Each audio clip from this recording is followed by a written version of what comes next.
So a few months ago, I made this video, kind of bashing newer contemporary designer fragrances.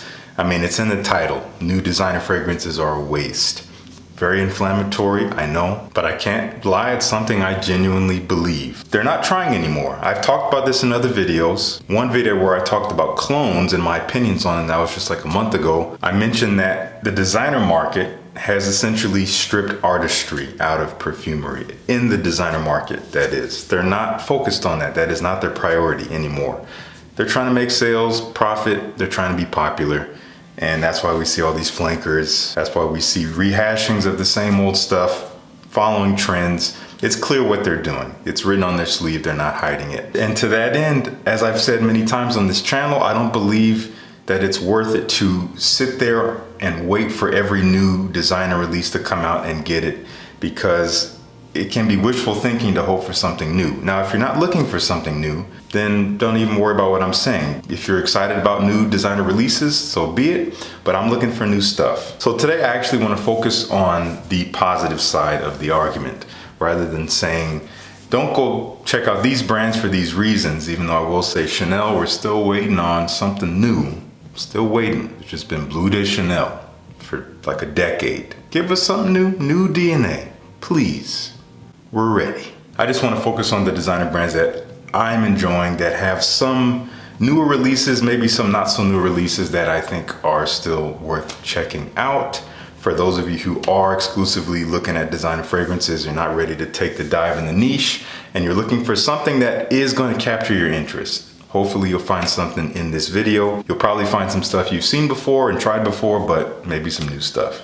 Let's dive right into it in no particular order. First, let's talk about Issey Miyake. I have two fragrances from them, and they have many others that are great. We have the very hard to find illustrious Noir Ambre from the Pour Homme line. Pops up every now and then. If you can get it, check it out. It's kind of something you have to blind buy in most parts of the world if you want to get it, but you know, don't pay more than like 75 to 100 bucks for it. I paid like 60, 65, maybe $70. It popped up on Fragrance Buy and I snatched it up and it was gone in minutes. It's not for everyone though. It's very amber forward as per the name. There's some warm ambery resins to it. There's some spices in there. It's quite sweet and it's a little bit dark and maybe a little bit woody, but the ambery quality is pretty intense here. Some people say it smells a little bit like lipstick. I get what you mean by that. Then we have this fragrance, which is still easily available as far as I know. And this is Orange Sans from the Pour Homme line. And this is the fragrance that didn't move me right away. But the more I've worn it, the more I've smelled it, it is really, really special. Issey Miyake, they actually seek to give us fragrances that are captivating, that are insightful, that are trying to actually do something at least a little bit different, but still very, very accessible. This is like a rose incense, a cooling rose incense, a little bit sweet, a little smoky, but still kind of fresh, a little bit dark and wispy in this very mysterious way. Romantic smelling for sure, but not in like a super sexy way. This is kind of an introspective, very respectful kind of romance, if you know what I mean. Anyway, that's Issey Miyake. They have plenty of others. These are both cooler weather fragrances. Their warmer weather stuff is great too. I haven't tried all their summer flankers. If you love any of the more newer summer flankers from the brand, let me know which ones I should check out. Let's talk about Lalique. I have two fragrances here. I have a couple of others as well, but we're talking about these two. The great thing about Lalique is that they are extremely inexpensive, especially when you get them from discounters. And the profiles that you get with the money, we're talking 30 bucks, maybe less than that sometimes, are top notch, top shelf in regards to designer fragrances. This one in particular, this is Encre Noire, All Extreme. This is, even though from a designer brand, not a mainstream fragrance. If you've been watching the channel for the past several months, you know what I mean by that. Just because it's from a designer brand does not make it a mainstream fragrance. This is not for the mainstream market. Few people out of many will like this fragrance. This is vetiver heavy. This is very dark and woody and dry and smoky, earthy. A little bit of a tiny ambery kind of balsamic sweetness in there that's very minute, adds some balance, but it's mostly dark, dry, and woody. So I applaud them for this, and the fact that you can get it so cheap is incredible. In my opinion, this is the best of this collection. And then we have l'insoumis, which means the rebellious. Not necessarily a rebellious fragrance, but I can see where they're coming from. This is a very playful, kind of youthful scent, but without feeling juvenile. This is boozy rum. It's very sweet and sugary. It's fresh. There's this green herbaceous vibe, maybe from basil or something like that. There's some spices that make it obviously spicy. There's a lift to the scent. It's peppery, maybe even a little bit woody. It smells perfect for like summer casual outing when it's hot. This is a beautiful fragrance that is a little different, but still very likable. I get some great compliments wearing this one unexpectedly, if that matters to you. That is l'insoumis from Lalique, as well as this one. It is no secret on my channel that I am a big fan of Cartier. They have a lot of standouts. I have many of them. I'll just have a few here in my hands. I got 3 here. Declaration Parfum. Again, not a mainstream fragrance, but yes, from a designer brand. This is one that I've shown to several people, at least smelling up close on paper, not a huge love. On the skin, when worn correctly, when I dress this up, when I wear this out on a cooler evening, when I'm trying to be more refined and classy, this stuff is perfect. This is a little bit grown and sexy. It is kind of fresh, spicy in a way, cardamom, bitter orange, but ambery, leathery, spicy with cumin as well. And that is one thing people don't like about it. It does have a little bit of a funk to it, has an edge to it that is incredible. Smells the way that it looks in a way. It is ambery, leathery, warm, resinous, but again, has a little bit of a fresh, spicy quality that makes it more approachable. You smell like you got it all together when you wear it right. Other ones that I dig from them, this is from a collection that they did in commemoration of, I think, their 100th anniversary. I think there's 12 or 13 of these fragrances. This one is number 12. It's called L'Our Mystérieux. This is more of a privé line. These are a little bit more expensive, but they are worth sampling. And this is simplicity done right, but its profile altogether is different. It is incense. I think there's patchouli in here. There's like a chocolatey, earthy, wispy incense that's a little bit fresh, but a little bit rich in a way as well, and a little sweet. Strangely versatile, I would say. If you like this type of profile, it's very specific. That's what I love about it. But because it's kind of transparent, you can wear it in a lot of situations, but I would usually want to make this a little bit more classy. But this is one that you could wear any day, any time. Not really something I would wear at night. This is from their new Rivieres collection, and this is called Luxuriance. Very simple fragrance, beautifully composed, smells very natural. This is green and dewy smelling. It smells like dewy green leaves in the early morning when it's cool and crisp.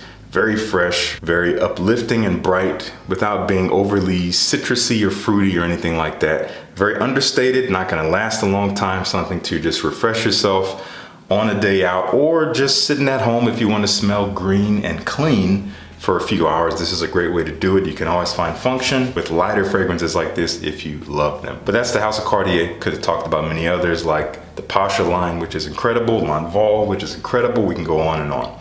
But that's Cartier. Guerlain. And I still have many to try from the brand. I don't have really any experience with their more privé line, which I'm forgetting the name of it, but it's here on screen. You can see what the fragrances are. They've recently repackaged them and added more to the collection and all kinds of new stuff. And they're just doing a lot of rebranding here, especially with some of their classic fragrances that they are putting into these bottles. The L'Homme Ideal line, you're gonna find some classics like Habit Rouge, which is great, like Vetiver, Heritage. All these classics are gonna be in these bottles now, and I still gotta spend some time with those. I do have Habit Rouge and Vetiver, those are great. L'Homme Ideal, L'Intense, this is still my favorite of this collection, reminiscent of the original. But this entire collection is, I believe, iconic in a way where it doesn't smell exactly like everything else that has come out around it. It does have an easy likability to it by being sweet, a little bit fresh, woody, very handsome smelling, but each iteration takes it in a specific direction, which again, I'm a sucker for that stuff. This is spicy, smoky, chili pepper and smoke added to this creamy, sweet, slightly fruity, like cherry almond vibe that has a woody backbone. This is like refined sexy. You dress it up in all black like this bottle, and By the way, current bottles are gonna look a little different than this. Nonetheless, you dress it up well, it's gonna do you well. This is the extreme version, which is the newest iteration to the collection, based more on tobacco. Sweet, leafy, earthy tobacco, but still quite sweet. It almost has that cherry-like creamy almond vibe. But plum is actually the primary fruity component, so it's not cherry. Why did I say that? It is plum. Plum is a hard note for me. Sometimes it does come off a little plasticky. I kind of almost get that here, but it is well blended, and on the skin and the air, I don't really get the vibe at all. It's only up close, but it smells absolutely wonderful. Unfortunately, a little bit hard to find, I think still, even though it came out a couple years ago, it's hard to find in North America, but if you can get it, get a sample, check it out. Really great stuff for the designer realm. Narciso Rodriguez. This is the only fragrance I have from them. I used to have the original for him. I regrettably got rid of that, and I will probably get it back because it's a very special scent. I don't even remember why. I don't have it anymore, but that was years ago.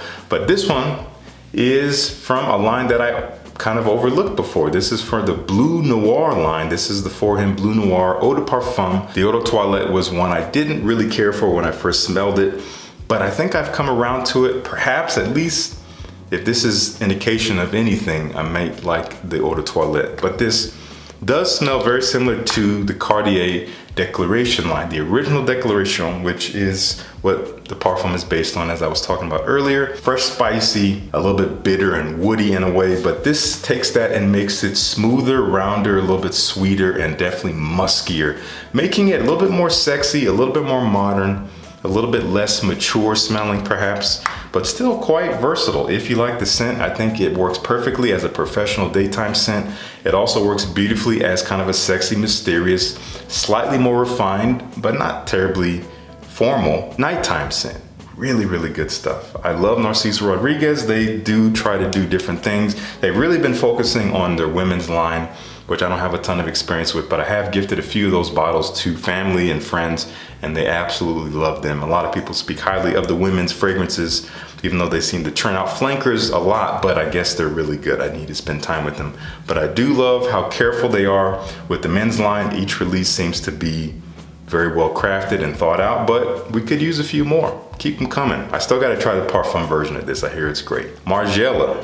What I love about Margiela's fragrances is that, as per the collection that they have, the Replica collection, their purpose is clear. They are seeking to replicate specific time periods and places through scent. What that automatically implies is that their fragrances are going to have focus, specificity, purpose. Each one is supposed to paint a picture in your mind, and it's always written on the bottle. This is the only one I have, actually. Not the only one I've smelled, but only bottle in my collection. This is at the Barbers. I've been talking about this for years. I first got a sample years ago in a Bloomingdale's, fell in love with the scent, kind of fell out of love with the scent when I started smelling other barbershop fragrances that I find more compelling, but this one still represents the beauty of this collection. Yes, barbershop in Madrid, 1992, shaving and leathery notes.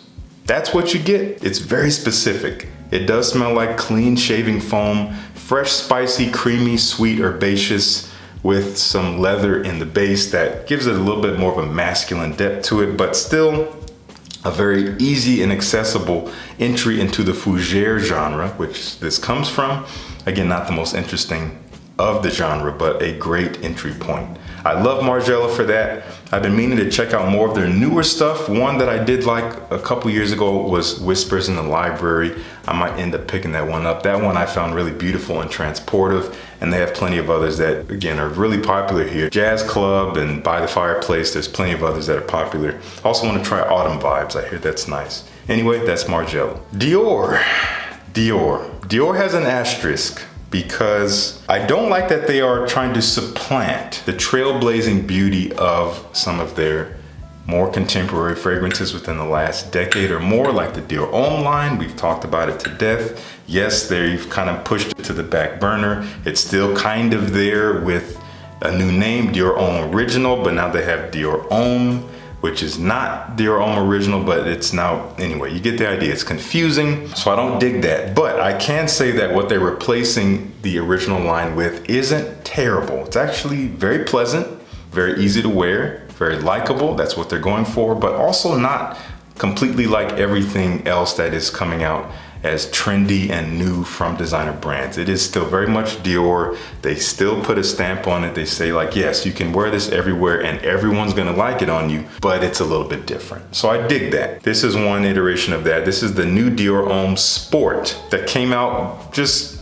within the last 6 months. And I enjoy it. It is a little bit redundant, in my opinion, to the original Dior Homme 2020. They smell very similar. This is perhaps a little bit less sporty, in my opinion, which is ironic. It's a little bit kind of more edgy and rough around the edges, a little bit deeper and almost richer. And the other one is more fresh to me, but I think they're both solid. You can't go wrong with either one, but I don't think you need both. And Dior Sauvage Elixir is the best flanker in the line, if you're asking me. However, as much as I enjoy it, what I will say is enough flankers. You've done it. You've hit all the nails. We hit the eau de parfum. We hit the parfum. We got the very cool spray. We have elixir. I don't know what else we're gonna do with that. I don't think you need to do any more. You've covered all the bases. Let's move on to something new. No more flankers. Please. Dior, I think, is worth your time. Not worth a blind buy. They can be expensive, especially this one. Get a sample first or try it in stores first to make sure you love it. Let's talk about Bottega Veneta, a brand that I don't have a ton of experience with. But I can say that just about everything I've tried, I've really enjoyed. My favorite collection is one that's unfortunately gutted and hard to find. I think the original might still be out there, but its flankers, good luck finding them.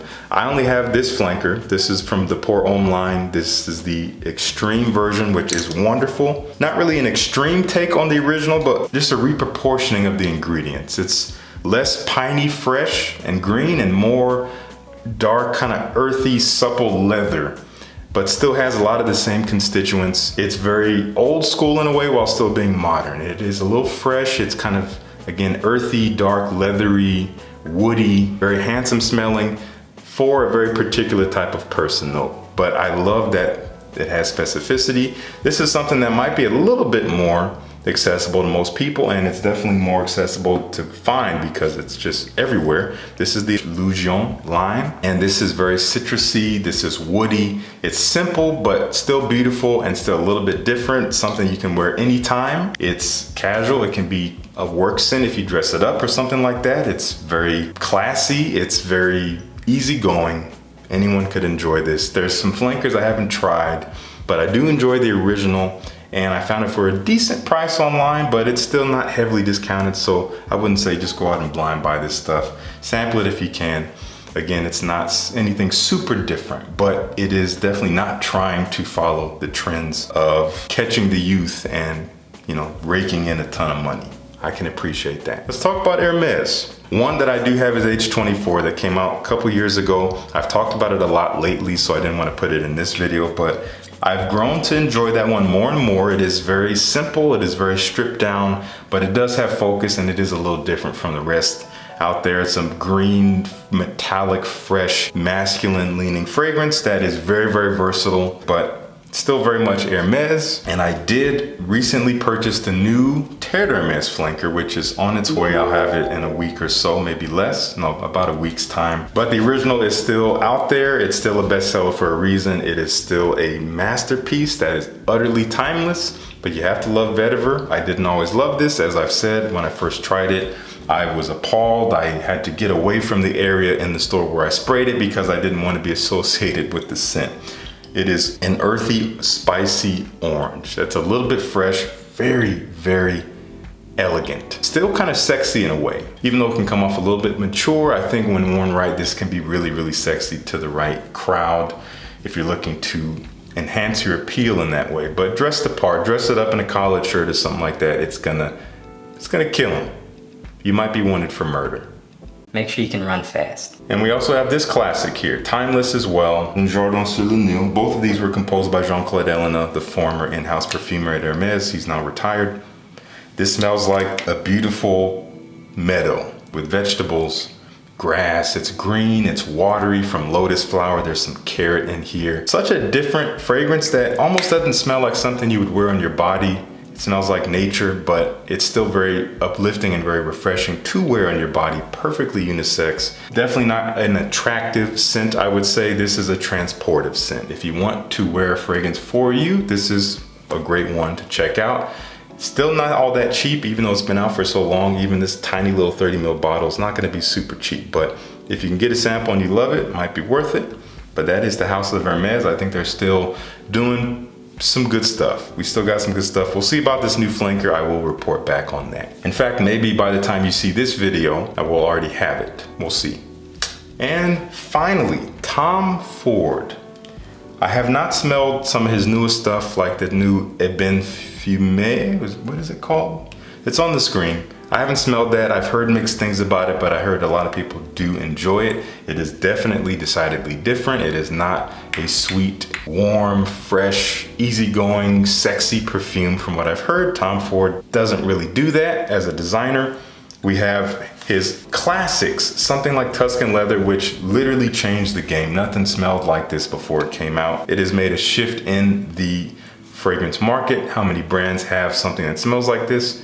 Too many to count. Sweet, smoky, brash, fruity leather. Incredible stuff. And he has not really departed from fragrances like this. But he also has a way of subtly trying to get men to be more like men were before, with releases like Beau de Jour, which he decided to re-release because he released it in the private blend line. It didn't do so well. And he said, no, I'm not giving up. I want men to smell like this. I want them to smell like gentlemen. I want them to smell refined and clean and put together, and not just sweet bubble gum or sweet toffee or whatever it is. Nothing wrong with that, but his vision is clear. And this is reminiscent of that. It smells very similar to something like Zeno from Davidoff, which came out in the 80s, maybe 86. Definitely an old school vibe here. Tom Ford, I do think, is worth the money. I do look forward to their new releases. I don't always get a chance to try them, but I do keep my eye on them because I love that they are still blazing their own path. They're not really focused and worried about what's going on around them. All right, that's it. Let me know what you think of these brands or these fragrances down below. If you've tried them, let's have a discussion about it. Yes, I am kind of saying other brands I haven't mentioned may not be worth the money, but there's plenty of other brands that maybe are also doing some great things that I just don't have fragrances from, or just felt that these were more noteworthy than them, so I didn't include them in the video, but they're still great. So maybe more to come on that. But nonetheless, let's talk about it down below. Thank you so much for tuning in. Peace. I'll see you in the next one.